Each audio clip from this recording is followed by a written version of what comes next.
As Chief Rebel indicated, I'm Walt McNeil, Leon County Sheriff. First and foremost, let me express our gratitude to the responding law enforcement agencies in this community. Hey guys, this is Freedom Voice. I want to do a video on this FSU shooting. And the reason being is because there are a number of anomalies, what I call anomalies in this report. And I want to kind of revisit it, beginning with the shooter here walking on the campus. You'll notice he stops and then he starts shooting. But one anomaly is, why is the picture so blurry? Why is the video so blurry? And who is this guy? Who is this quote-unquote shooter named Phoenix? The question as relates to who is the shooter is 20-year-old Phoenix Eichner. And he's the son of a Leon County Sheriff deputy.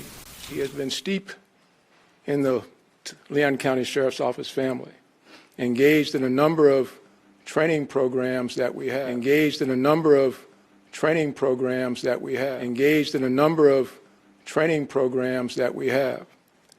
So it's not a surprise to us that he had access to weapons. Our Deputy Eichner, has been with the Leon County Sheriff's Office for over 18 years. She has a tremendous job that she's done. Her service to this community has been exceptional. Unfortunately, her son had access to one of her weapons, and that was one of the weapons that was found at the scene. All right, so apparently this is another anomaly. Apparently this young man, 20 years old, was part of the training crew for the Leon County Sheriff's Department, and apparently they've been working with him for a number of years.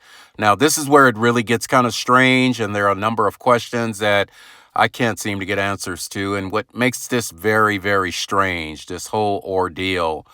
The first thing I notice is that, number one, the deputy here, or I should say the chief here, could not pronounce his name.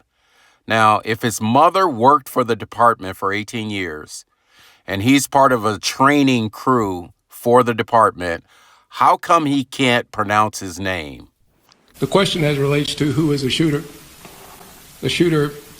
is 20-year-old Phoenix Eichner. And he's the son of a Leon County Sheriff deputy. All right, this is a picture of his mother. I guess first name is Jessica Eichner.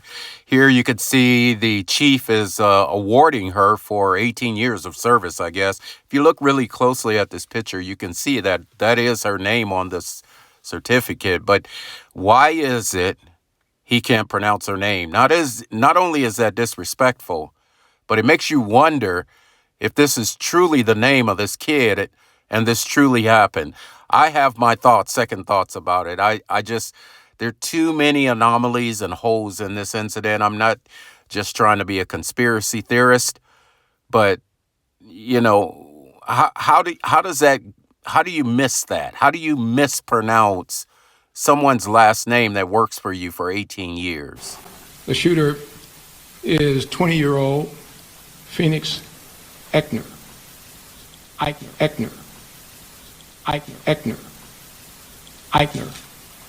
And he's the son of a Leon County Sheriff deputy. All right, those are the first two anomalies. Now, the second anomaly is this young lady here. Apparently, she's a sophomore at the school, and she says she knows him. I was in shock. I was like, I know this kid. He was very isolated. He was just very odd. I don't believe he had many friends. He was very isolated. He was just very odd. I don't believe he had many friends. All right. Now, the next anomaly, this young lady here, sophomore at FSU, she states she knew the guy. She knew Phoenix, and she said he was very isolated and he didn't have many friends. Well, that means anyone who's isolated and don't have friends could be a potential active shooter. I mean, is this where society is going now? You'll notice how they always spin the narrative to try to single out or isolate individuals who don't follow through with the norm in society. And then there's another eyewitness, this young lady here. Notice she keeps looking down, almost like she's reading a script. In fact, they all seem to be reading a script. But notice what she says here. I see the guy like get out and he has like a rifle that he's kind of waving around. And there's like another boy next to me and he kind of like lays off a shot, but it seemed pretty specific to that boy. So I thought, okay, well, maybe like I was still gonna run, but I was like, well, maybe the boy made him mad. Maybe like, you know, like they have some beef or something. But then after he missed that shot, he immediately turned into his car door and grabbed the pistol. And that's when he looked the opposite direction towards the Union and shot just some random lady like walking in front of him in the back. And so then I just started running as fast as I could, and then I could just hear like shots echoing as I was running. And he had on like a burnt orange shirt that matched his Hummer and like the just like khaki pants or some type of cargo shorts. I don't know, just shorts. Like he just looked very normal. And the only thing that made him look unnormal was the rifle that he was waving around. You know what seems out of the ordinary to me is this 20-year-old kid driving to FSU in a $100,000 Hummer. You know, those vehicles are very, very expensive. How is it his stepmother could be working for the sheriff's department and he can afford a Hummer?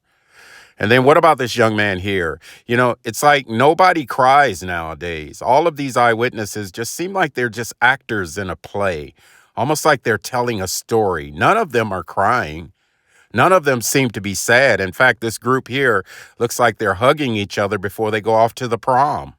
You know, they just seem so happy. Look at them. It just seems really odd to me when you look at these pictures, when you look at these videos. You know, my heart goes out to anyone who was sincerely hurt, but quite frankly, this whole thing seems like a movie to me.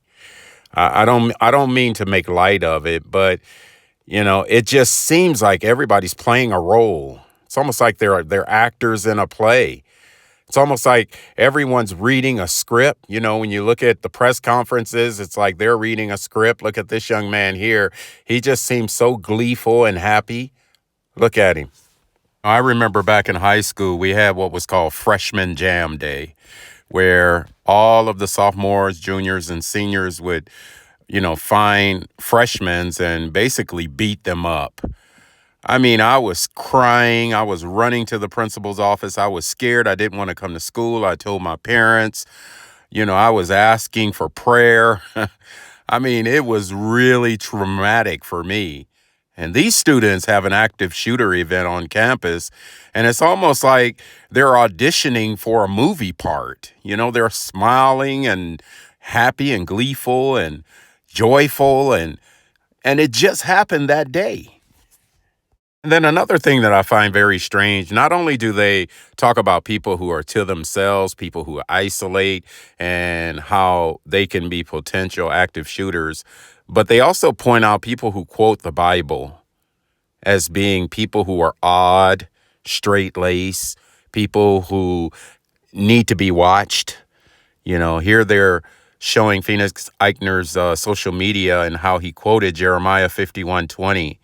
And it wasn't just this social media. They showed another one where he quoted another Bible verse, almost as if to say people that quote Bible verses could potentially go off one day, like they're mentally ill. I'm sorry, guys. Call me a conspiracy theorist, whack. Call me what you want, but nobody's crying. It's like they're all telling a story. They're all standing there playing a role. I mean, you just had a mass shooting, active shooting. You know, you would think that they wouldn't feel safe. Some time ago, guys, it was sort of reported that all of these news reporters were sort of reading a script. In fact, it was proven that they were reading a script, and they all seemed to be saying the same thing, chanting the same line, and then they would say, "This is extremely dangerous to our democracy." I want to go ahead and play this video to kind of show how a lot of these news reporters, and including actors that are acting in sort of a crisis, they're all basically reading from a script. This was reported about 11 years ago, and I want to go ahead and play it now. The sharing of biased and false news has become all too common on social media. More alarming, some media outlets publish these same fake stories without checking facts first. Unfortunately, some members of the media use their platforms to push their own personal bias and agenda to control exactly what people think. This is extremely dangerous to our democracy. At CBS 5, it's our responsibility to report and pursue the truth. All right, now I'm going to compare this to a number of news reporters in different states who said the same thing, making the same ultimate comment. This is extremely dangerous to our democracy, and I want you to notice it here.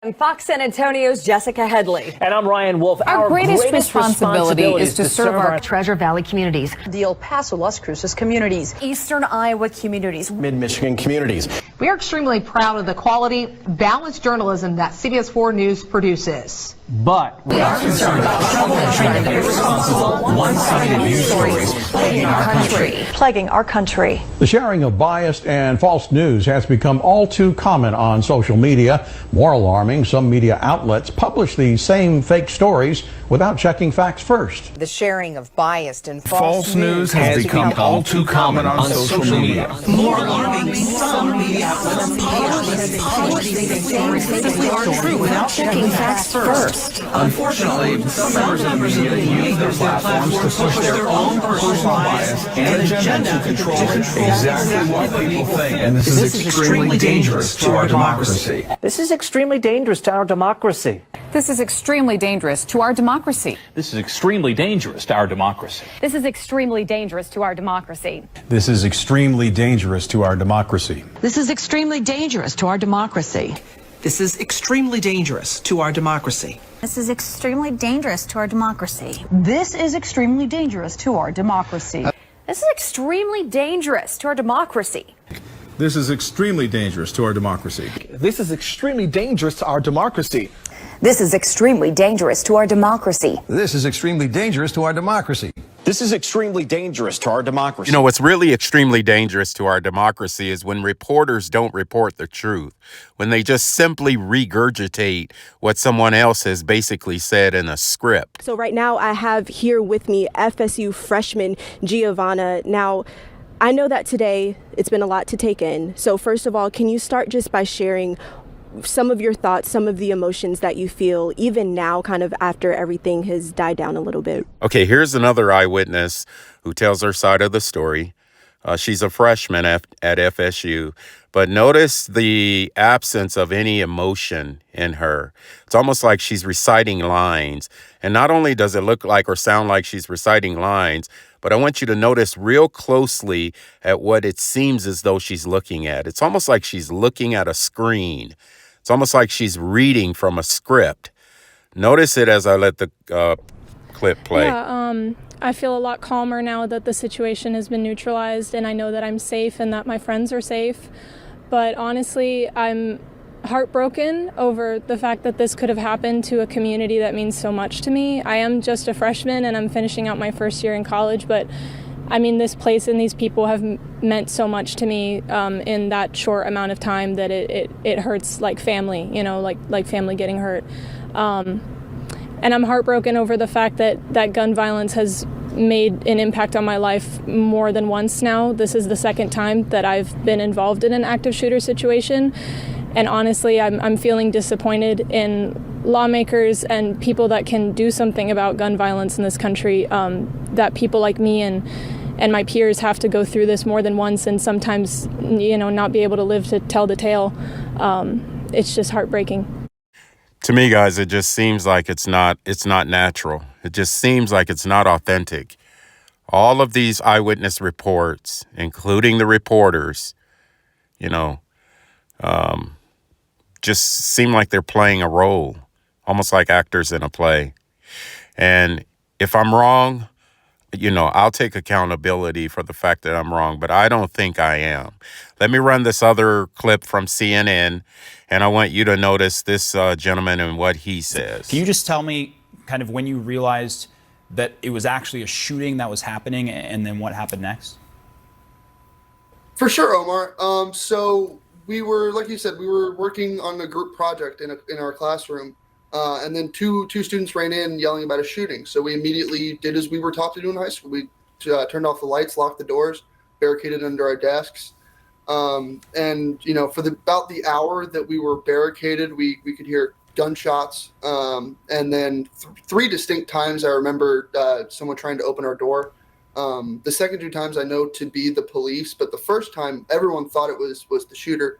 Now that we know he was shot outside the student union, we know it wasn't him. But we were in there, hugging those next to us in some level of comfort, whether we knew them or not. I was texting those I love in similarly to what you would have seen the videos from 9/11. Hey, I love you. I may never see you again. I might be dying. Hey, I love you. I may never see you again. I might be dying. Now that was weird. I mean, you have to agree that guy's eyewitness report and the way he told that was not only weird, it was chilling and just very strange. And then for him to compare it to 9/11. And then the last thing he said about how he called a loved one and said, I might be dying. I mean, I mean, I don't know where they get these people from, but I'm just going to go with the fact that the lack of emotion is what's shocking to me. All of these eyewitnesses telling their story, they were all there apparently on campus when the active shooting event took place, and none of them seem to be traumatized. None of them are crying. None of them are asking for, none of them ask for an attorney. None of them are sitting with counsel, maybe with the mental health practitioner or someone. None of them. They're all just sort of telling their story, almost like they played a part in a school play. Now, of all the reporters that reported on that, this one is the strangest and the most unprofessional here. Let me get your names again. Robert, Robert. And Alicia, Ali. Tell me your reaction. Let me get your names again. Robert, Robert. And Alicia, Ali. Tell me your reaction when you. Now, first thing I'm going to say is, first of all, this guy is just so unprofessional. It's like he doesn't know what he's doing. But secondly, why are they spelling their name after, and he does say, let me get your name again. So this wasn't the first time he got their name. So, why are they spelling their name? Again, questions, anomalies, this whole event just seems to be very strange. And I'm just asking questions. And again, guys, notice the lack of emotion. These are eyewitnesses. None of them seem to be in any way traumatized. I mean, they're just smiling, telling a story like they're just reading a part. Robert, Robert. And Alicia, Ali. Tell me your reaction when you learned who the shooter was.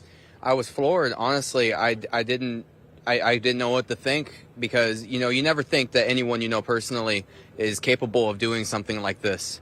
And so for us to hear about it, it was completely shocking, and I was deeply saddened to hear about what happened to us here at FSU and the FSU family. And honestly, I feel sad. My prayers and condolences go out to all those involved. And I honestly I don't even know what to think. I'm still processing it personally. And I want to ask you, you personally knew him because you guys were in the same program together. Yeah, so we went to the Tallahassee Community College, then State College together before he had come here. This was his first semester that I know of at FSU. And I mean, for the most part, he was like an average day person.